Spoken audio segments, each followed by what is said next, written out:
Leçon de géostratégie africaine numéro 67.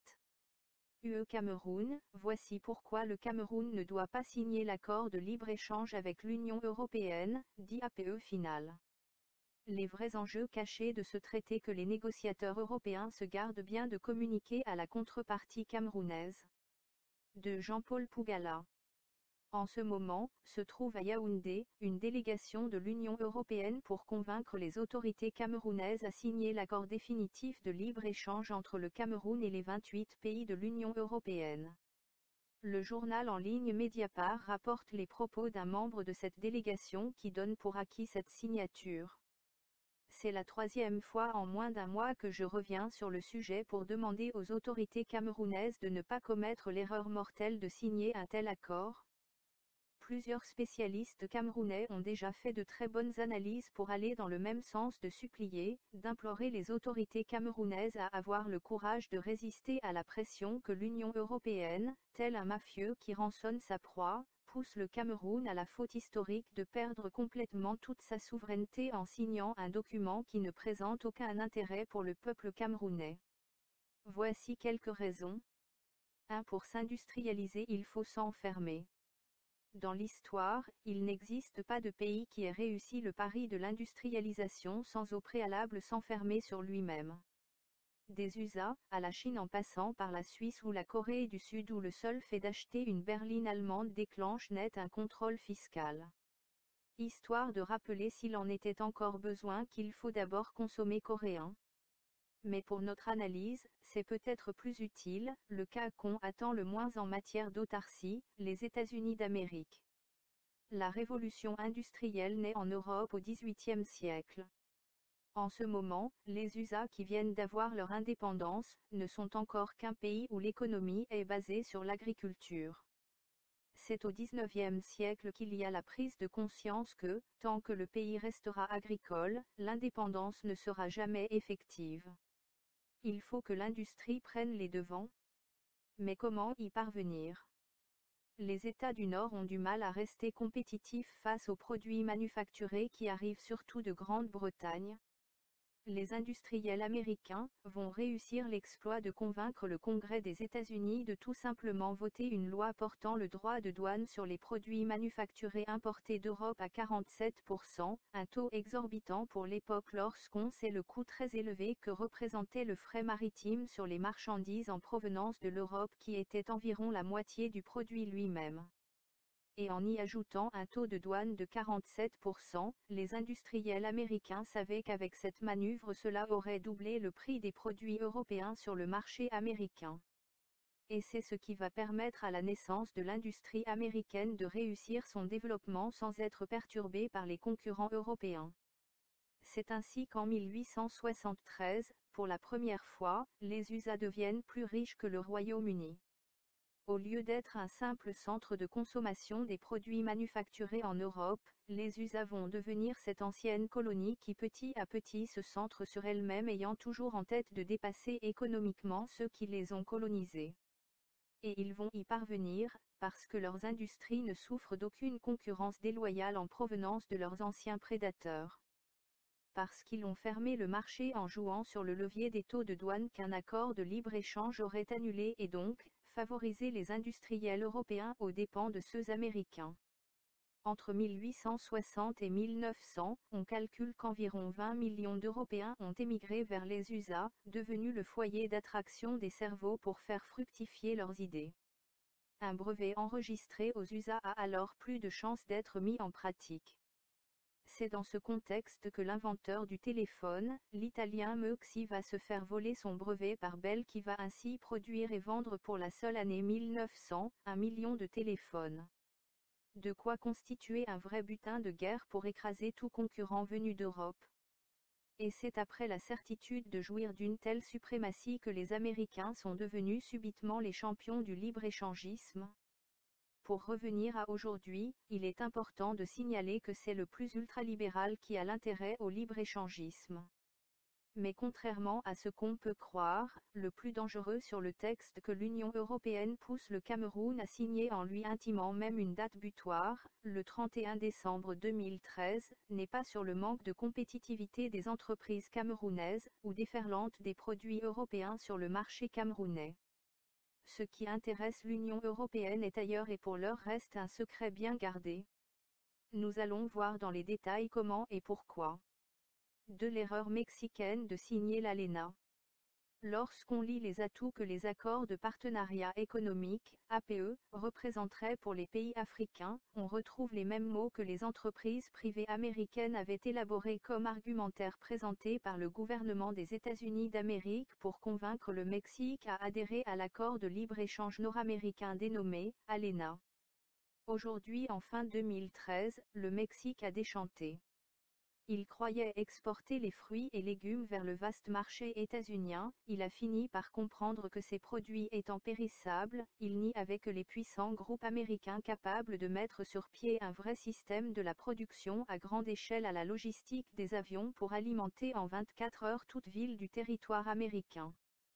Conclusion, les petits producteurs qui représentaient 70% de la population du pays, n'ont même plus eu le moindre espace, ont abandonné les villages pour les villes et des villes sans emploi vers les USA où Bush et Obama ont contribué à ériger une barrière spéciale à la frontière pour les accueillir, la fameuse Fence Project, la grande barrière de la frontière entre le Mexique avec ses mouchards high-tech, dont le maître d'œuvre est l'entreprise Boeing Global Security System, qui n'est rien d'autre qu'une filiale de la division militaire de l'entreprise privée d'aéronautique, Boeing.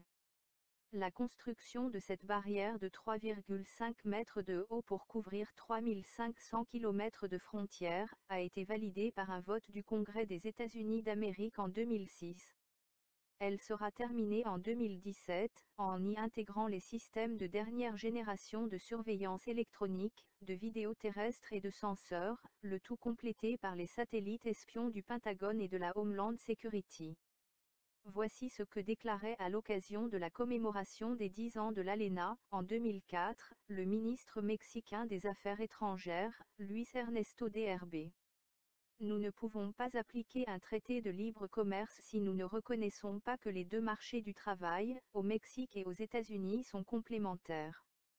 En d'autres termes, on ne peut pas signer un accord de libre-échange des marchandises sans y ajouter aussi la mobilité des travailleurs, car le principe même du libre-échangisme étant la complémentarité des économies, il n'est que naturel que les travailleurs des secteurs qui seront sacrifiés dans cette complémentarité aient la possibilité de se déplacer partout dans l'espace concerné par le libre-échange afin de faire valoir leurs compétences.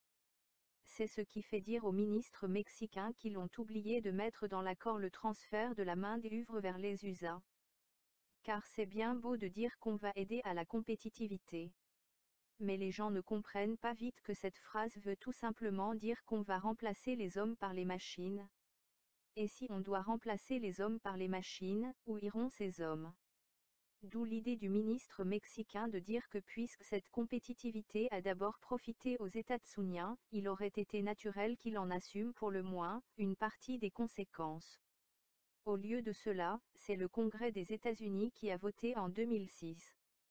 Pour retourner au Cameroun, si demain, nous devons remplacer tous nos villageois par des machines, quel est le plan B du gouvernement pour demain offrir à manger à tous ces habitants qui déjà aujourd'hui luttent très dur pour leur survie?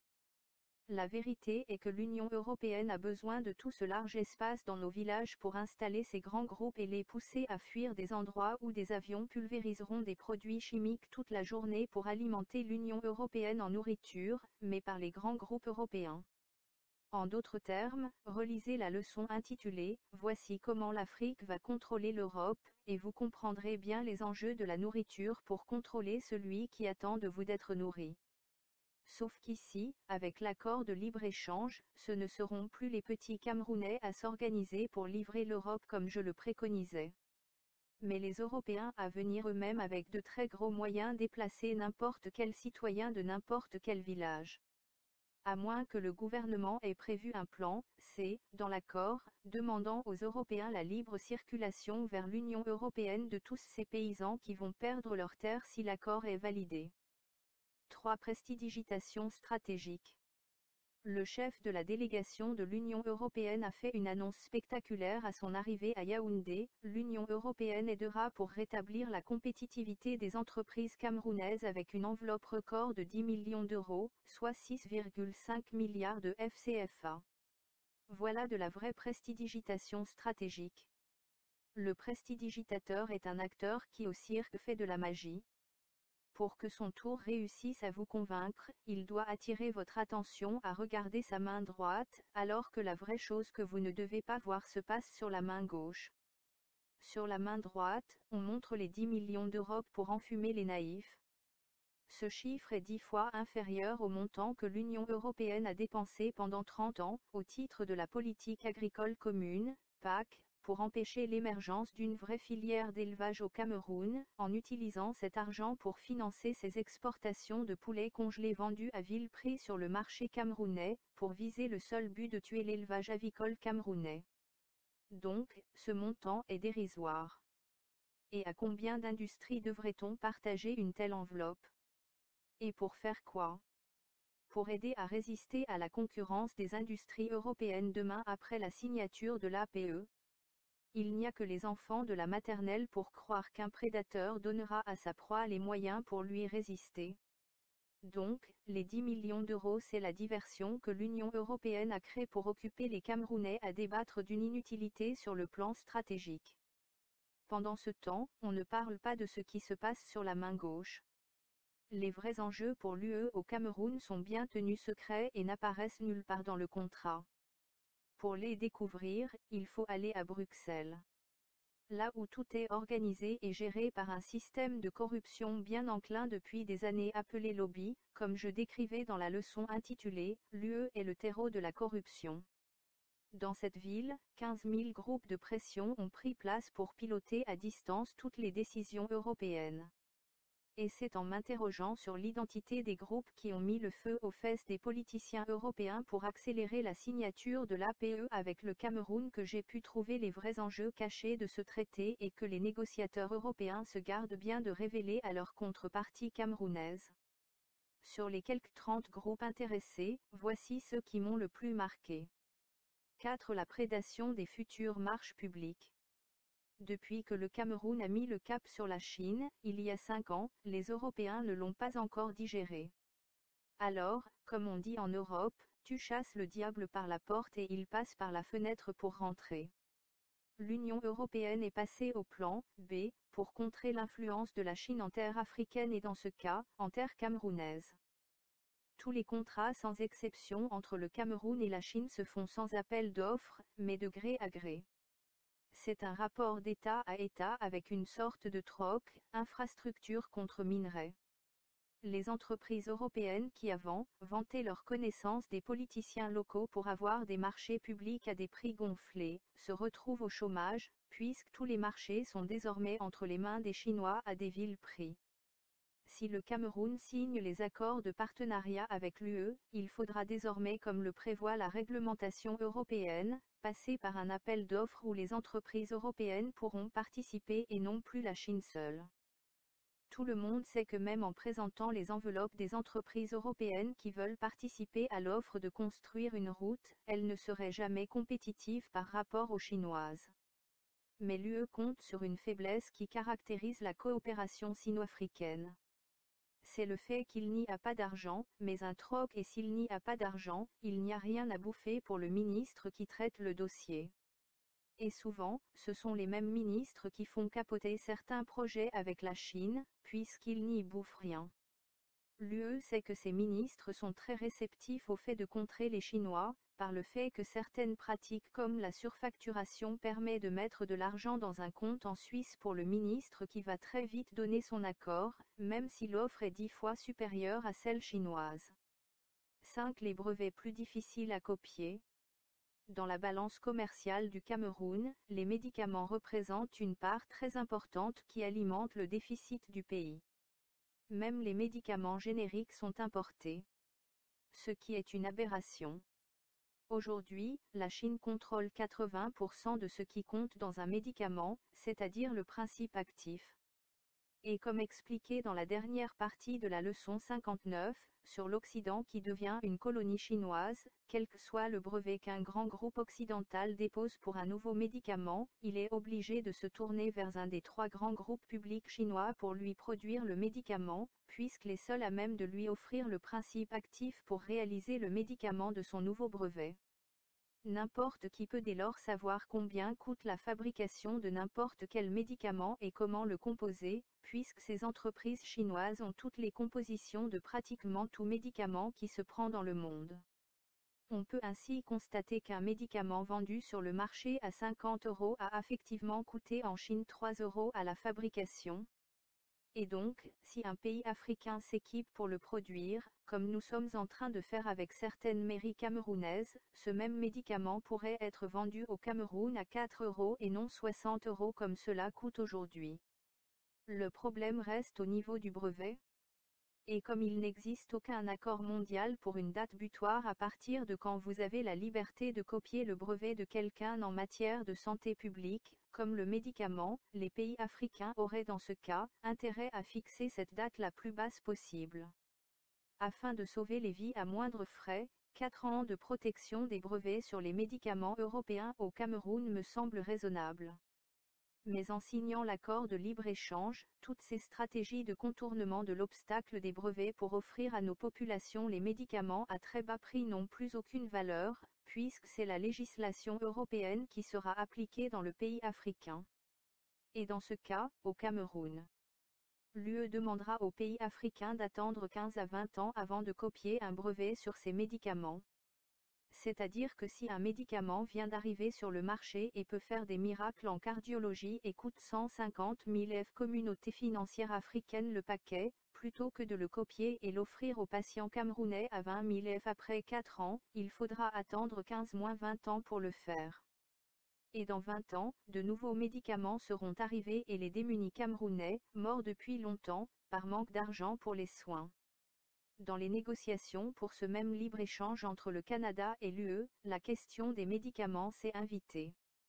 Au Canada, un médicament n'est protégé que pendant 6 ans, mais l'UE lui proposait 10 ans.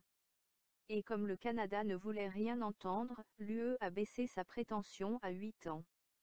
Pour comprendre en quoi cette différence de 2 ans est même de trop, Stuart Roux a calculé que si le Canada cède de passer de 6 à 8 ans, cet allongement de 2 ans coûterait aux Canadiens la bagatelle somme de 3 milliards de dollars canadiens par an, 2,2 milliards d'euros.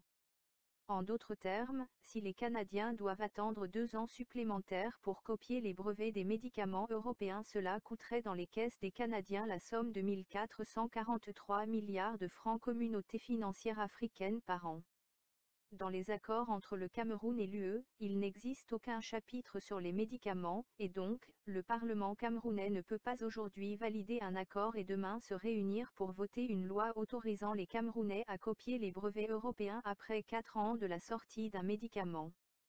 Ce serait immédiatement attaqué par l'UE pour non-respect d'un accord voté et donc, approuvé par ce même Parlement. Si le Cameroun ne signe pas l'APE, alors, son Parlement sera libre de prendre n'importe quelle décision à l'avenir, en mettant au centre le respect de la légalité internationale, mais en tirant toujours la couverture de son côté, pour permettre aux citoyens camerounais d'aller arracher avec les dents tous les brevets mondiaux qui leur paraissent utiles à développer ce pays. Car comme je l'ai déjà dit dans la leçon intitulée Le transfert de technologie n'existe nulle part au monde, c'est à chaque pays de le comprendre et d'aller l'arracher là où elle se trouve parce que nous sommes en guerre, une guerre d'intelligence économique où toutes les armes sont utilisées.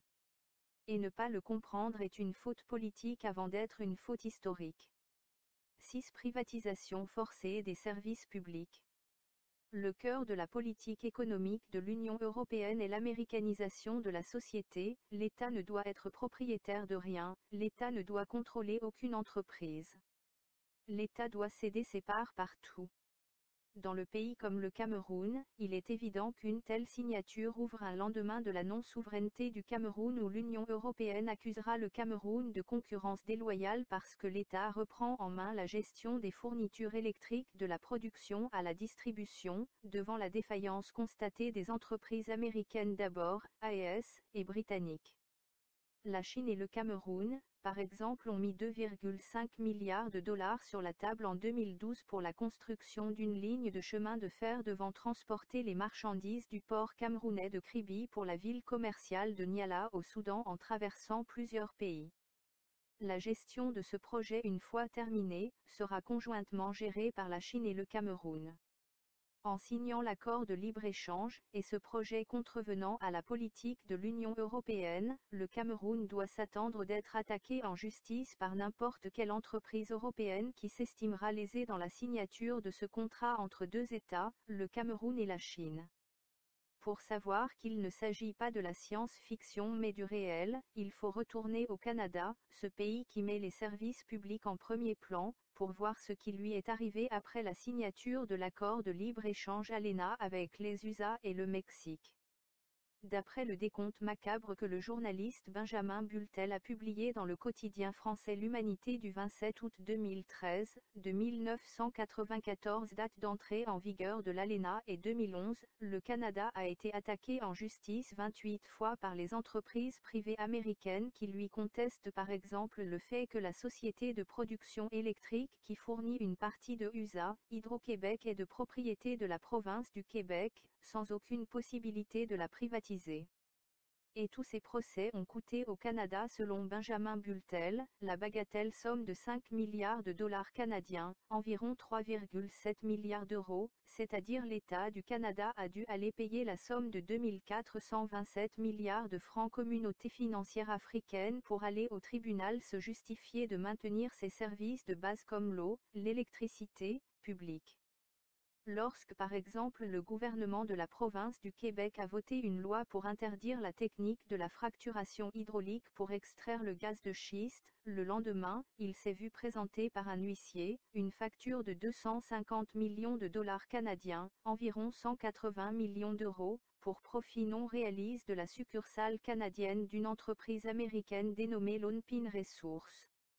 En d'autres termes, parce que le Canada a signé en 1994 un accord de libre-échange avec les USA, et comme là-bas, l'État fédéral ne peut pas se permettre d'empêcher un privé d'exploiter le pétrole qu'il y a sur son terrain, pour la Lone Pine Resources, le seul fait que le gouvernement du Canada lui interdise d'exploiter le gaz de schiste avec la technique qu'elle voudrait lui a fait perdre un profit de 118 milliards de francs communauté financière africaine et menace de le traîner au tribunal, américain bien sûr, s'il ne lui verse pas cette somme. Si le Cameroun signe l'accord, il y a des vautours européens comme par exemple Veolia qui privatise l'eau dans toutes les municipalités européennes en faisant multiplier le prix par 10. Voir sur www.pougala.org dans la rubrique des vidéos, le documentaire d'1 heure qui explique comment les politiciens européens se font facilement corrompre par Veolia pour privatiser l'eau de leur commune, comme à Berlin où le peuple est passé par un référendum pour annuler les accords signés pour privatiser l'eau de la ville, mais un référendum uniquement pour savoir ce qui était écrit dans ces accords qui bien sûr restent secrets.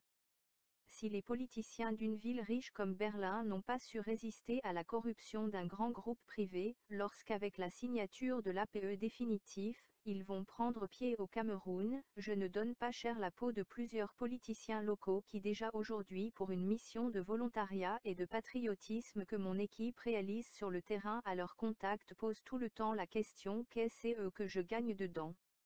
Et m'est volontaire de leur répondre comme un refrain, nous-mêmes ne gagnons rien, c'est pour la population qu'on le fait.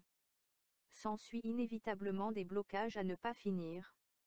Avec le libre-échange, les vrais spécialistes de la corruption qui ont élu domicile dans l'Union européenne vont tout simplement trouver leur paradis en terre camerounaise et adieu tout service public. C'est quel leçon pour toute l'Afrique.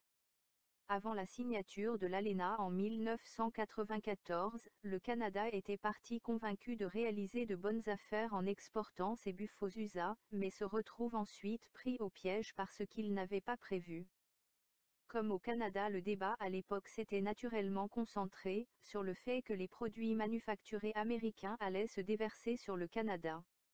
Et les politiciens, faisant leurs calculs, avaient conclu que le jeu en valait la chandelle.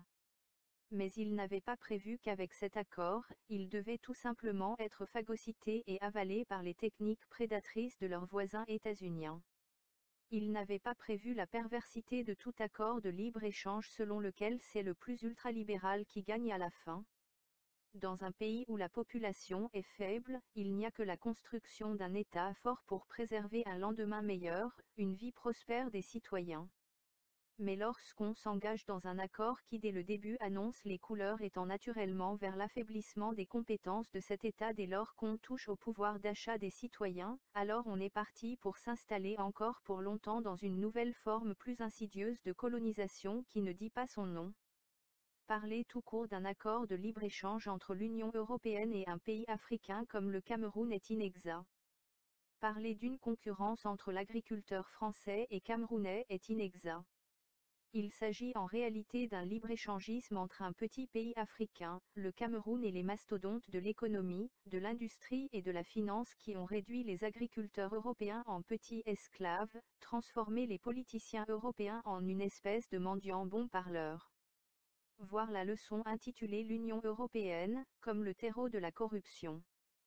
Toute la politique européenne répond à des intérêts privés de quelques grands groupes financiers et industriels dans un mélange ultralibéral très dangereux de thatchérisme et reaganisme. Les politiciens européens ne sont que les VRP, vendeurs représentants placiers, de ces oligarchies qui, le système politique du suffrage universel aidant, financent la campagne électorale de ces politiciens, qui ensuite leur rendent l'ascenseur en votant des lois pour esclavagiser leurs propres citoyens, réduits en une simple machine pour payer même l'air qu'ils respirent, dans un mécanisme de pression continue pour empêcher de réfléchir et donc, de se révolter. La seule alternative laissée aux citoyens est le suicide, comme le fléau qui frappe les agriculteurs dans toute l'Union européenne. Par exemple, en France, chaque 2 jours, un agriculteur se suicide, poussé à bout par ces oligarques qui contrôlent tout, des engrais chimiques au supermarché en passant par le péage des autoroutes. C'est en tout cas ce qui ressort de la publication faite jeudi le 10 octobre 2013 par l'Institut de veille sanitaire, INVS, dans le cadre de ce que l'Institut appelle « le plan de prévention du suicide dans le monde agricole » annoncé par le ministère de l'Agriculture en mars 2011. Et d'après ce rapport, la toute première étude officielle sur ce sujet très tabou en Europe sur le suicide des agriculteurs, un agriculteur se suicide tous les 2 jours en France. Ce sont ainsi, près de 500 suicides d'agriculteurs qui ont été enregistrés de 2007 à 2009. Durant cette période, ce sont 417 hommes et 68 femmes qui se sont suicidés, parce que le fruit de leur travail ne permettait même pas de rembourser les dettes que le système les a contraints à contracter, pour, soi-disant, améliorer leur compétitivité, par l'achat de machines très coûteuses. Alors qu'en même temps ces mêmes oligarques, supermarchés, paient à un prix très bas, fixé et imposé par l'acheteur, leur lait ou de leur viande. 8 conclusions. Si le Cameroun signe un pacte de libre-échange avec un système si perverti par l'argent et le virus de la domination permanente, ce sera une manière de se mettre lui-même la corde au cou. Tous les contrats signés avec la Chine de la construction automobile à la fabrication des bateaux porte-conteneurs sont mis en veille. L'issue désastreuse du compromis sur le 2e pont sur le Wouri dont le démarrage a été lancé la semaine dernière par le président Biya, montre bien à quelle sauce le Cameroun sera bientôt mangé, si par malchance, le gouvernement camerounais et le Parlement à peine voté, devaient céder aux sirènes des VRP européens. Il me plaît de conclure avec ce proverbe de l'ethnie Mbo du Mingo au Cameroun, chaque marigot a son crocodile. Devant le marigot de l'APE final que l'Union européenne nous invite à signer, il m'a semblé important de montrer à ma manière, tous les crocodiles qui se sont cachés sous l'eau expressément troubles de cet accord, pour que personne ne se justifie jamais d'avoir hypothéqué l'avenir des enfants du Cameroun par ignorance ou par naïveté. Maintenant, vous le savez tout. Que décidez-vous de faire? Yaoundé le 20 novembre 2013. Jean-Paul Pougala. Ancien docker clandestin. www.pougala.org. EMI, pougala@pougala.org.